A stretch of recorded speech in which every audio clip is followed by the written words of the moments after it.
Hey everyone, welcome. In this video, we're diving into the thrilling world of Korean dramas. Get ready for exciting summaries, unforgettable stories, and must-watch recommendations. Don't miss out, like, subscribe, and join us for more amazing content. Let's get started. Miss Night and Day, episodes 11 to 12. Hang on to your hats. Guys, things get a little intense this week. Romance aside, the plot thickens on our murder mystery, and everything we thought we knew about this show blows up in our faces. It turns out that last week's ending was not a misdirection, and Ji-woong actually overheard one's confession to Mi-jin. But first, he spots cigarette butts beside a van outside her house, and he takes a picture of the number plate to check the registration. In addition to overhearing his rival in love beat him to a confession, Ji-woong gets rained on, and he ends up calling in sick the following day. Hehe. I'm mad at you but still worried about you. Mi-jin visits Ji-woong's apartment with a large serving of her mom's stolen dishes, while I'm left with the crumbs of wrist grabs and sleepy don't go s. But at this point, I'll take whatever I get. Mi-jin's tender loving care reminds Ji-woong of his mom, and he opens up about her disappearance. Despite people's varying opinions, some said she died, while others said she ran away. Ji-woong says that his mom promised to come back, and he doesn't want to believe that her first and last promise to him was a lie. This is why he returned to Seohan. Mi-jin tears up while Ji-woong talks about his mom, and the story reminds her about her missing aunt as well. When Ji-woong resumes back to work, Myung-duk, the king of misunderstandings, brings up one's crush and says the feelings are mutual. Ji-woong now thinks Mi-jin and Won are an item. Meanwhile, Myung-duk was referring to Soon because he assumed Ji-woong knows about one time Soon ship. TSK. I really want to smack both men for confusing themselves. Have they never heard about being specific and mentioning the actual names of the people being referred to instead of making assumptions and jumping into conclusions?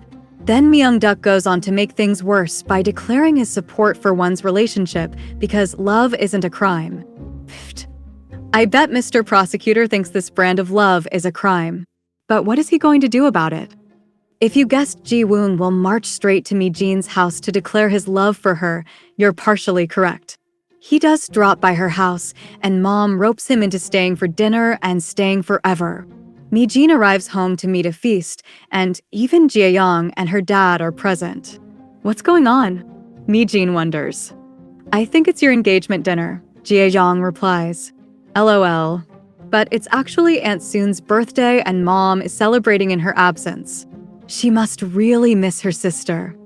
After dinner, Mi-jin sees Ji-woong out, and they end up talking about why he was at her house. I was just passing by, and it happened by coincidence, he says, and here we go again. Just tell her you wanted to know if she's really dating Won or not. Sigh.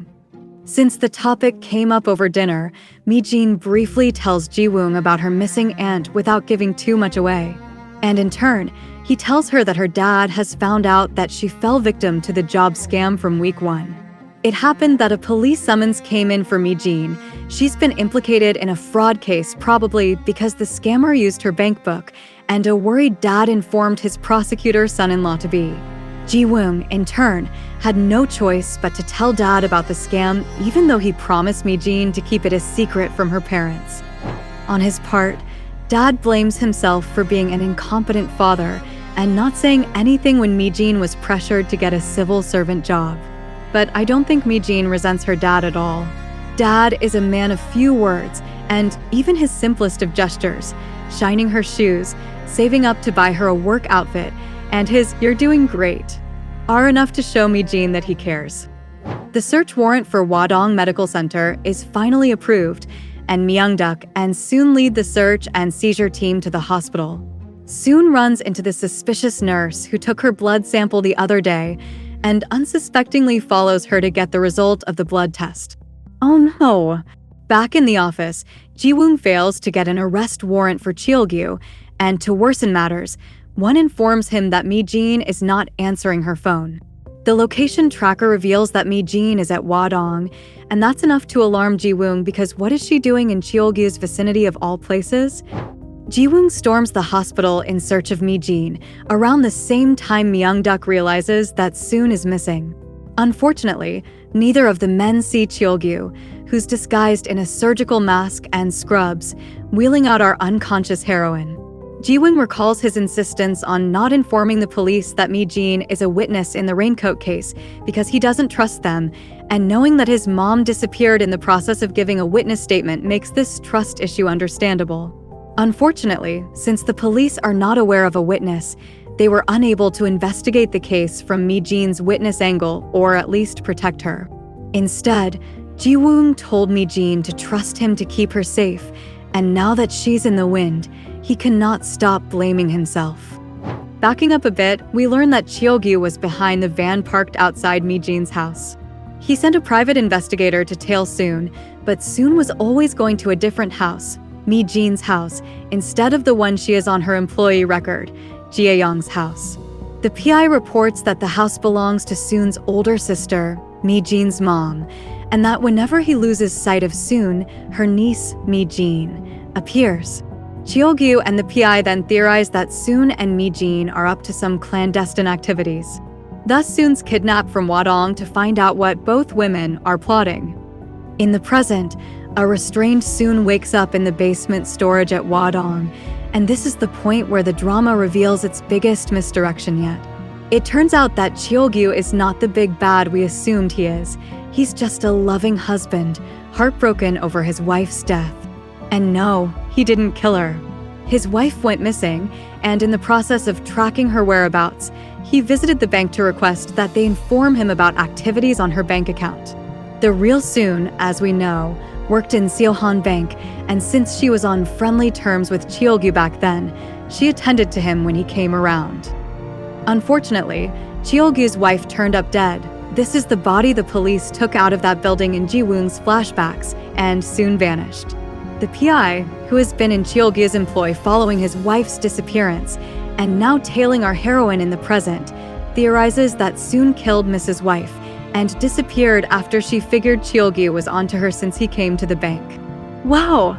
Did this PI even graduate from private investigator school? He has the worst theories, and Cheolgyu stupidly swallows them all. Over the years, a misguided Cheolgyu searched for Soon in a bid to find out the truth about his wife's death, and the PI finally picked up her scent after our heroine took over the Soon identity. As a major fentanyl supplier to the distribution ring nightclub, Cheolgyu made a deal with one of their top goons to fetch Soon, and the goon in question sent acid assailant after her. When that failed, Cheolgyu pulled in a favor with the mayor and came over to the prosecution office as an intern. Whoa! So much info dump, I'm almost dizzy. But at least we've finally closed the chapter on acid assailant's original target. In the present, Cheolgyu rages at our Soon and demands to know what happened to his wife. Soon flat out admits that she is not who he thinks she is, and since it's almost sunset, she claims she can prove it. But of all the days for her transformation to delay, it had to be today. Thankfully, Ji-woong barges into the basement storage before Cheolgyu can do more damage. Soon finally transforms back to Mi-jin, but Cheolgyu and Ji-woong are too engrossed in their fight to witness the transformation. In the end, Cheolgyu is knocked out and Mi-jin is freed. Phew. Cheolgyu is taken into custody, but he invokes his right to silence because he is not about to be charged for kidnapping a Lee Mi-jin when the woman he kidnapped was clearly an Im-soon. Ji-woong and Myung-duk are puzzled as to why he insists he doesn't know Mi-jin, and they're frustrated because he won't speak. Soon finesses her way into the interrogation room by playing the "maybe he will talk to me since we are colleagues" card, and she turns off the mic when she gets into the room. Our heroine shows Cheolgyu her soon to Mi-jin transformation video that Jae-young recorded back in week 2, but Cheolgyu doesn't believe the doctored video. Next, Soon plays the "my aunt took me to get stitches from you when I was little, and you told me I look like her" card, but that doesn't work either. Out of cards, Soon tells Cheolgyu that the person who killed his wife might have also killed her aunt, and she could be the next target because she's a witness in AWOL intern's case. She asks if Cheolgyu has other suspects in mind for his wife's murder aside from Aunt Soon, but Cheolgyu would rather hold his peace than speak now. Man probably needs time to process all of this. But guess who is running out of time? It's our heroine. Apparently, her delayed transformation at the basement storage was not new to her. The amount of time she spends as soon after sunset is slowly increasing, which means there's a high chance she could permanently remain as soon. Oh dear! Since we are not in a fairy tale, kissing a prince is not an option for breaking the transformation curse. Mi-jin's prince won't even kiss her. Or maybe he will, since he has learned that Myung-duck was talking about soon times one. LOL. In any case, Jae-young reasons that maybe the transformation has nothing to do with the mysterious cat, and everything might end if they catch the culprit.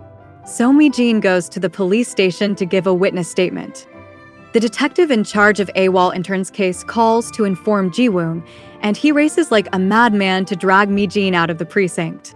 She insists that her statement could help the investigation, and Ji-woong reminds her that he said he'll catch the killer. But you haven't caught him yet, Mi-jin replies, and Ji-woong deflates. Mi-jin admits that she wants to trust him, but she's too scared. Then Ji-woong hugs her tight and re-promises to catch the killer. He'll never let someone he cares about disappear again. I'm sorry I was late, he says. I'm late in catching the culprit and in realizing my feelings for you. Finally, we get the confession, and best of all, it comes with a kiss. We're back to square one with the murder mystery, but who cares about mystery when we've got romance, right? Our OTP's ship has sailed, and show is hinting at a Myung-duck times Jae-young pairing. And lest we keep assuming that Myung-duck is a married man, show reveals that he fell victim to a marriage scam, and he's legally and emotionally available to pursue a romance. Great! Thank you for watching.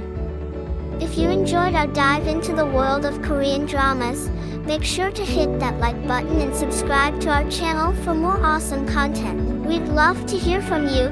Drop a comment with your favorite K-drama or any recommendations you have for us. Stay tuned for more exciting videos, and see you in the next one.